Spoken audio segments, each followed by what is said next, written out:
You might think we've covered an awful lot of what makes Twitter tick at this point, but you're still missing out on something pretty important: the social aspect. So far we've only discussed creating content and putting things out there, but of course Twitter isn't just about output, it's about input too. This is a communication tool and a social network. In other words, you need to think about responding to comments as much as you think about creating posts from scratch. Better yet, you need to think about how you can encourage engagement and interaction. This will make a big difference to the way people see your brand, and it will greatly improve your chances of getting shared and retweeted. What's more, by leveraging this social engagement correctly, you can see sudden growth. This is where the growth hacking aspect comes in, so why don't we start with that? If you're new to Twitter and you post a tweet to your audience, then you may get it seen by, say, 100 people, maybe 1,000. This is pretty good. If your post gets retweeted by one of those 1,000 people and they are an average user, then it may get seen by 100 to 300 more people on top of your original 1,000. This is also pretty good. Better yet, if someone enjoys that tweet, they might start following you. Thus, you've got a new follower. But imagine if your post were retweeted by someone like Bill Gates. Suddenly, that message would be seen by millions of users. He currently has 24.6 million followers, thousands of which would probably retweet it to their thousands of followers. Some of Bill Gates' own followers would probably have millions of followers in their own right, so this effect would be repeated potentially many times over. You would get hundreds of thousands of new followers this way and would increase your influence drastically overnight.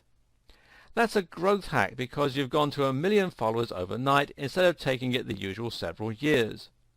This particular growth hack is using a technique called influencer marketing, where you're relying on the influence of someone already established on Twitter to give you that boost and that head start. Now, influencer marketing will always involve an element of luck, and you can never guarantee that it's going to work. Still though, it's well worth a try, and by targeting influence with content tailored for their appreciation, and even sometimes mentioning them in comments, you can potentially see amazing results. Oh, and a tip: don't go after Bill Gates right away. Instead, aim to start with smaller influencers, such as prominent members of your niche or your industry. Look for someone with about 1,000 followers and then someone with 100,000 followers and build your way up to the top. You can also get great success from mentioning other businesses and having them mention you. That way you can quickly share your followers with one another.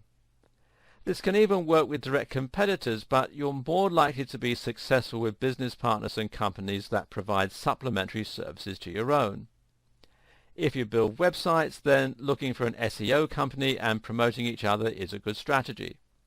Again though, aim for people who are on a similar level to you to begin with. Here's a quick tip for any kind of influencer marketing. Real-world strategies always work best. Too often people find the email address or the Twitter account of an influencer and think, great, a connection. In reality though, that person is not a connection. A connection is someone who actually feels that they know you, at least a little, and who is willing to help you out. You can accomplish this in 2 minutes if you meet someone in person, whereas it takes a lot longer to get to that level via emails. This is why networking events and trade shows are so valuable. Find the influencers, introduce yourself, and have a human chat. Do not try to get anything from them. Then, a few weeks later, post something related to what you spoke about, or perhaps that you think they'll find interesting, and then tag them. Don't force the issue, but your chances of a retweet just went up significantly. You can also use your real-world networking skills to get regular followers on board. If you run a retail store and someone visits, you can tweet a photo of them with you, or you can message them to say thanks. People love this as it feels a little like being famous, and if you're lucky they may retweet that message to their followers. This is particularly useful for local businesses.